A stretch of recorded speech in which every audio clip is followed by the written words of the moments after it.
فرماتے ہیں جو شخص ہر نماز کے بعد ان کلمات کو 7 بار پڑھے گا، ان کلمات کو کیا پڑھے گا؟ 7 بار پڑھے گا ان کلمات کو، حیرت انگیز طور پہ فرمایا کہ اللہ پاک جل شانہ اس کو ولایت کا تاجدار بنائیں گے اور اتنا عطا فرمائیں گے کہ اس کے ذریعے سے وہ کاغذ کہاں ہے جو لبنان کے کوہ لبنان کا کاغذ ہے؟ آپ حضرات نے مجھے کہا ہم وہ دیں گے، کوہ لبنان کا کاغذ جو یہ پڑھے گا اللہ اس کو اتنا عطا فرمائیں گے۔ آپ ذرا چھوٹے سا ایک لفظ کہہ رہا ہوں، جو یہ پڑھے گا اللہ اس کو اتنا عطا فرمائیں گے، اتنا عطا فرمائیں گے، اتنا عطا فرمائیں گے کہ اس کے ذریعے سے لوگوں کو روزی دیں گے، وہ ذریعہ بن جائے گا لوگوں کو روزی دلانے کا، وہ ذریعہ بن جائے گا لوگوں کو دولت اور رزق دلانے کا، وہ ذریعہ بن جائے گا لوگوں کو برکات اور ثمرات دلانے کا، وہ ذریعہ بن جائے اللہ اس کے ذریعے سے لوگوں کو رزق عطا فرمائیں گے۔ اب آپ ان الفاظ کو غور سے سنیں، دیکھیں الفاظ سے پہلے میں الفاظ کی حقیقت بتاتا ہوں، الفاظ سے پہلے الفاظ کی حقیقت بتاتا ہوں۔ آپ ذرا الفاظ سے پہلے الفاظ کی حقیقت کو غور سے سنیں، حقیقت کو غور سے سنیں۔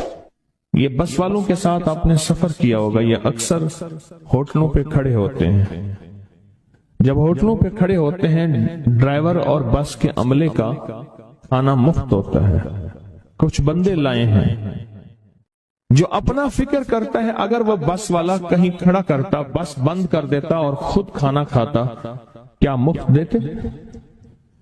جو دوسروں کو ساتھ لاتا ہے اور جو دوسروں کا فکر کرتا ہے اللہ اس کو بہت زیادہ نوازتے ہیں، بہت زیادہ۔ حضرت داؤد علیہ السلام نے عرض کیا کہ یا اللہ آپ کا نبی پیارا ہوں، بہت ہی زیادہ پیارا بننا چاہتا ہوں، تو کچھ میرے ساتھ شفقت فرمائے۔ تو آپ نے فرمایا داؤد میرے بندوں کو میرا محبوب بناؤ، میرے بندوں کو میرے قریب کرو تو میرے اور پیارے ہو جاؤ۔ حضرت موسیٰ علیہ السلام نے اللہ سے عرض کیا کہ یا اللہ تیرا پیارا بننے کے لیے، محبوب بننے کے لیے کون سا عمل ہے؟ تو آپ نے فرمایا غیبانہ لوگوں کے لیے دعا کرو، غیبانہ لوگوں کے لیے دعا کرو۔ کیوں؟ منہ پہ دعا خوشامد پھر بھی بن سکتی ہے، دکھاوا پھر بھی بن سکتا ہے، جب غیبانہ لوگوں کے لیے دعا کرو گے فرمایا وہ دعا ایسے ہوگی جو تجھے 3 چیزیں دلائے گی، ایک میرا دوست بنا دے گی، اور ایک جتنا لوگوں میں رزق تقسیم ہوگا اتنا سارا تجھے ملے گا، اتنا سارا تجھے ملے گا، یہ بندہ مالدار اور تمنگر بن جائے گا۔ دوسرا اور تیسرا فرمایا کہ اللہ جل شانہ تجھے لوگوں میں عزت دیں گے، وقار دیں گے، شان و شوکت دیں گے اور ہر دل عزیز کر دیں گے۔ صرف اپنے مزاج سے نکلا ہے، اپنی سوچ سے نکلا ہے، میری جنت ہو، میری قبر ہو، میری آخرت ہو، بس اور کوئی جائے نہیں۔ اور میں کہ یہ اللہ کے لیے جب بندہ کرتا ہے۔ اب آپ میت کی دعا دیکھیں، اللہم اغفر لحینا، حالانکہ ساری دعا تو اس میت کے لیے مانگنی چاہیے تھی، اے اللہ جتنے زندہ ہیں ان سب کو معاف کر دے، ومیتنا جتنے مر گئے سب کو معاف کر دے۔ میت سامنے پڑا ہے، پین سامنے رکھ کے میت کے لیے دعا نہیں مانگی جا رہی، پہلے سارے زندوں کے لیے تاکہ ان کا خاتمہ ایمان پہ ہو، پھر میتوں کے لیے، وشاہدنا جو موجود ہیں، وغائبنا جو اس وقت نظر نہیں آ رہے غائب ہیں، وصغیرنا وہ چھوٹے ہیں، وکبیرنا وہ بڑے ہیں، وذکرنا وہ مذکر ہیں، وانثانا اے اللہ جو مؤنث ہیں۔ یہ دعا مانگ کے پھر کہتا ہے اللہم من احییتہ منا فاحیہ علی الاسلام، اے اللہ زندگی گزارنا تو کملی والی کی غلامی میں، ومن توفیتہ منا فتوفہ علی الایمان، اے اللہ اگر موت ہو تو ایمان کی موت دے دے۔ جو بندہ دوسروں کے لیے مانگتا ہے، جو بندہ دوسروں کے لیے چاہتا ہے، دوسروں کے لیے چاہتا ہے۔ ابھی کچھ عرصہ پہلے ایک صاحب ہیں جو کچھ تعویذ وغیرہ پیر کچھ تھوڑا سا عامل ہیں، تو مجھے ملے، مجھ سے کہنے کہ ہم نے سفر تو اکٹھا شروع کیا تھا، اور مجھ سے کہنے لگے اتنے آگے نکل گئے، وجہ؟ میں نے کہا فرق اتنا ہے، تو نے چھپایا میں نے بتایا، بس تو نے چھپایا میں نے بتایا۔ کہنے لگا نہیں کوئی اور وجہ ہے۔ اچھا، میں پھر اسے باتیں اور چلتی رہیں چلتے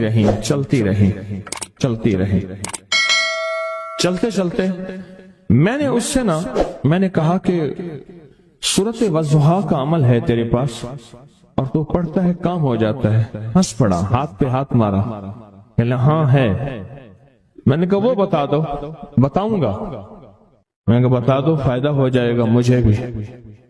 اچھا، وہ پہلی بات وہ بھول گیا۔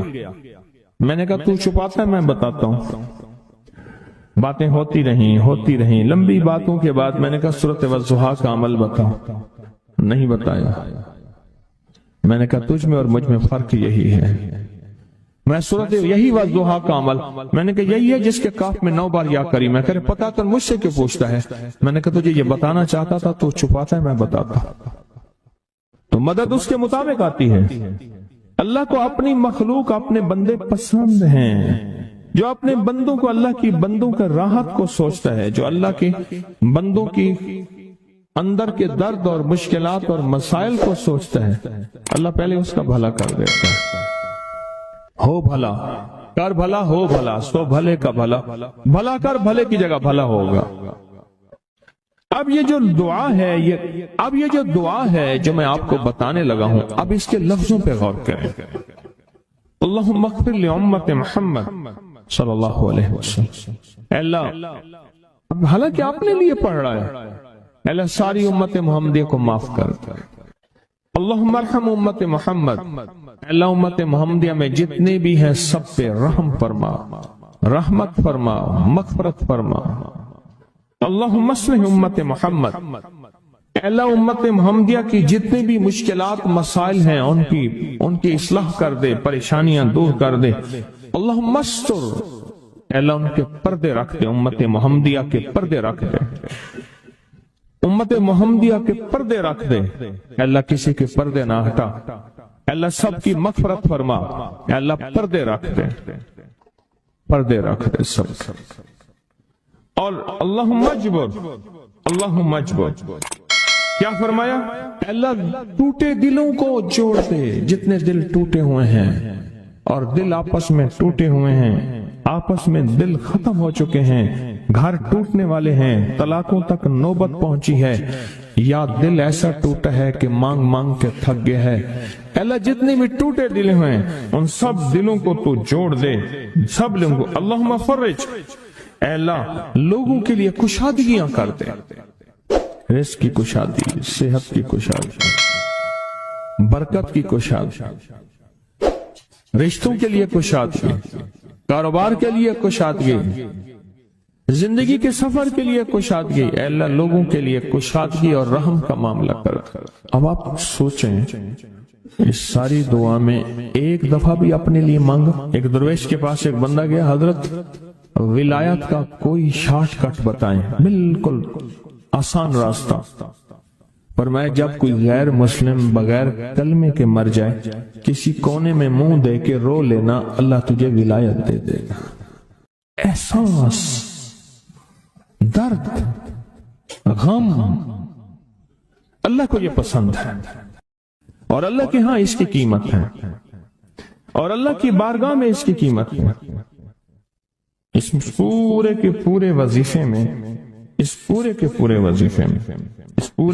وظیفے میں آپ یہ دیکھ لیں ایک دفعہ بھی اپنے لیے نہیں مانگا گیا اللہم اغفر لامت محمد، اللہم ارحم امت محمد، اللہم اصلح امت محمد، اللہم استر امت محمد، اللہم اجبر، اللہم فرج، اللہم انصر۔ اے اللہ سب کی مدد فرما، اللہم اغفر لے، اے اللہ سب کو معاف کر دے۔ ایک چیز بھی اپنے لیے ہی نہیں مانگی۔ ایک ہے کہ مجھے دے دے، ایک ہے اس کو بھی دے دے، اس کو بھی دے دے مجھے نہ دے، اس کو بھی دے دے مجھے نہ دے۔ جو دوسروں کا فکر کرتا ہے امت کے یہودی، عیسائی، ہندو، سکھ، نہ ماننے والے اور ماننے والے مسلمان، ان سب کا جو فکر کرتا ہے اللہ اسے سب سے زیادہ بھی دیتا ہے، اللہ اسے جھکتا بھی دیتا ہے۔ یہ جو عمل ہے نا، یہ عمل عجب عمل ہے، عجب عمل ہے۔ یہ کاغذ جتنے پڑے ہیں دیکھیں کتنی تعداد میں ہیں جو مجھے دیے ہیں، یہ عمل ہے۔ امام جلیل یمنی یافعی فرماتے ہیں ہم چند دوست مل کر کوہ لبنان پر گئے تاکہ وہاں کے رہنے والے، سنا ہے کوہ لبنان میں وہاں عابد رہتے ہیں، زاہد رہتے ہیں، ابدال رہتے ہیں، شاید ہماری بھی کسی سے ملاقات ہو جائے۔ کہنے لگے ہم 3 دن تک مسلسل چلتے رہے، ہمیں کوئی ہستی نہ ملی۔ اسی دوران میں میرے پاؤں میں چوٹ لگ گئی اور میں چلنے سے عاجز ہو گیا۔ آخر میں بلند پہاڑی پر آ کر بیٹھ گیا۔ میرے ساتھی یہ کہہ کر کہ تم یہاں پر آرام کرو، ہم اطراف میں گھوم کر آتے ہیں کہ شاید کوئی ابدال مل جائے، کوئی درویش مل جائے، کوئی بزرگ مل جائے، اس کی ہم زیارت کر لیں، دعا کرا لیں۔ وہ دونوں چلے گئے، میں اکیلا بیٹھا رہا، شام تک نہ آئے، حتیٰ کہ رات ہو گئی، وہ نہ آئے۔ اکیلا پہاڑی اور بیابان میں تڑپتا رہا، بھوک، پیاس، دکھ، تکلیف، پاؤں کی تکلیف، پردیسی، مسافر، بیابان، جنگل۔ دوسرے روز میں نے وضو کے لیے پانی تلاش کیا تو پہاڑی کے نیچے پانی کا ایک چشمہ نظر آیا۔ وہاں وضو میں کے لیے کھڑا ہوا تو اثناء نماز کسی تلاوت والے کی آواز سنائی دی۔ نماز سے فارغ ہو کر میں آواز کی طرف چل پڑا۔ چلتے چلتے ایک غار نظر آیا، میں دیکھا تو ایک بزرگ ہیں اور وہ بھی نابینا ہیں۔ میں نے انہیں سلام کیا، انہوں نے سلام کا جواب کر کے پوچھا انسان ہو یا جن؟ میں نے کہا جی میں آدمی میں سے ہوں، انسانوں میں سے ہوں۔ اور پھر انہوں نے حیرت سے پڑھا لا الہ الا اللہ وحدہ لا شریک لہ، میں یہاں 30 سال سے ہوں اور آج تک میں نے کسی آدمی کو نہیں دیکھا۔ کتنے سال سے؟ 30 سال زندگی کے گزر گئے ہیں، آج تک ایک آدمی نہیں دیکھا۔ تم یہاں کیسے آ گئے؟ تم یہاں کیسے آ گئے؟ تم یہاں کیسے آ گئے؟ تو میں نے کہا کہ تم لگتا ہے تھک گئے ہو، تھوڑی دیر کے لیے سو جاؤ۔ میں آگے چل کے دیکھا تو غار میں 3 قبریں بنی ہوئی تھیں۔ مجھے حیرت ہوئی لیکن تھکان بہت زیادہ تھی، مجھے نیند آ گئی۔ ظہر کی نماز کا وقت ہوا تو انہیں آواز دی کہ اللہ تم پر رحم کرے، اٹھو نماز کا وقت ہے۔ باوجود نابینا ہونے کے اوقات نماز کے ماہر اور واقف تھے۔ میں نے اٹھ کے ان کے ہمراہ نماز پڑھی، اس کے بعد وہ عصر تک تلاوت کرتے رہے۔ جب عصر سے فارغ ہوئے تو کھڑے ہو کر انہوں نے 3 مرتبہ یہ دعا پڑھی جو یہ دعا میں نے ابھی پڑھی ہے، صرف 3 مرتبہ پڑھی، 3 مرتبہ یہ دعا پڑھی۔ عارف شاذلی ابو نعیم اصفہانی کے ساتھ لکھی ہے جب ہم مغرب سے فارغ ہوئے تو میں نے ان سے دریافت کیا یا شیخ آپ امت کی مغفرت والی یہ دعا آپ کو کس نے سکھائی؟ یہ آپ کو موتی ملا تو کہاں سے ملا؟ یہ سن کر اس نابینا بزرگ نے یوں فرمایا جو شخص اس دعا کو روزانہ دن میں صرف 3 بار پڑھ لیتا ہے اللہ اس کو ابدالوں میں شامل کر لیتا ہے۔ اور دنیا میں اس وقت اربوں کی آبادی ہے، کروڑوں کی نہیں، اربوں میں صرف 40 ابدال ہیں، 40 ابدال ہیں پوری دنیا میں۔ اور فرمایا جو شخص اس کو 3 دفعہ صبح شام پڑھ لیتا ہے، 3 دفعہ اس دعا کو روزانہ صرف 3 مرتبہ پڑھ لے اللہ اس کو ابدالوں میں شامل فرما دیتے ہیں۔ پھر میں نے دریافت کیا یا شیخ آپ کو یہ دعا کس نے سکھائی؟ اتنا بتلا دیں۔ اس نابینا شیخ نے فرمایا او اللہ کے بندے، یہ ایک راز ہے، اس دعا کی حقیقت سننے کی تم میں طلب تو ہے لیکن تاب نہیں ہے، اس راز کو جاننے کا تحمل تمہارے دل میں کتنا ہو سکتا ہے؟ اتنا کہہ کر خاموش ہو گئے۔ پھر فرمایا کہ عارف باللہ شیخ ابو الحسن شاذلی فرماتے ہیں وہ دعا یہی ہے جو ابدال مانگتے ہیں، ابرار مانگتے ہیں، غوث مانگتے ہیں، ولی مانگتے ہیں، کتب مانگتے ہیں، اولیاء مانگتے ہیں، اور پھر اللہ سے جو مانگتے ہیں وہ ملتا ہے۔ اور اولیاء کاملین نے فرمایا یہ دعا خصوصی طور پہ حضرت خضر علیہ السلام نے سکھائی ہے ان اولیاء کو۔ اللہ کے ولیوں نے اپنی کتابوں میں ایک بات لکھی ہے، ہم نے جب بھی اس دعا کو پڑھا اللہ پاک جل شانہ نے اسے فوری عطا فرمایا۔ اللہ نے آج تک اس دعا کے مانگے کا رد نہیں فرمایا۔ ایک واقعہ ہے حضرت علی کرم اللہ وجہہ کا۔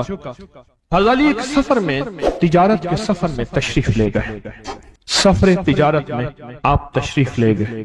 جب وہاں آپ تشریف لے گئے تو دیکھا ایک شخص ہے جھونپڑی، اس میں سے کرہانے کی آواز آ رہی ہے۔ آپ اندر تشریف لے گئے تو صاحب خانہ نے اندر سے آواز دی، جو بھی صاحب آ رہے ہیں اجازت سے آئیں۔ سمجھ گئے اندر مستورات ہیں۔ وہ صاحب باہر تشریف لے آئے تو پوچھا کیا ہوا، کرہانے کی آواز کیا ہے؟ کہا میری بیٹی ہے، جنگل میں لکڑیاں لینے گئی، اس کے اوپر ایک درخت گر گیا کاٹتے کاٹتے، اور اس کی وجہ سے اس کی کمر ٹوٹ گئی ہے، اب یہ بستر میں پڑی ہے، اب یہ بیچاری تکلیفوں اور دکھوں میں۔ آپ نے فرمایا کوئی مسئلہ نہیں، میں ایک عمل کرتا ہوں، تو ایسا کر صرف اس کا کپڑا لے آ۔ آپ نے اس کے کپڑے کو سامنے رکھا، اس کو کہا اس کو پکڑ، اور اس کی طرف یوں انگلی کی، اور یہ دعا جو اب ہم پڑھنے لگے ہیں، بس یہ دعا پڑھی، اور صرف چند بار ہی پڑھتی اندر آوازیں خاموش ہو گئیں، چپ ہو گئے۔ آپ نے فرمایا پوچھو جا کے۔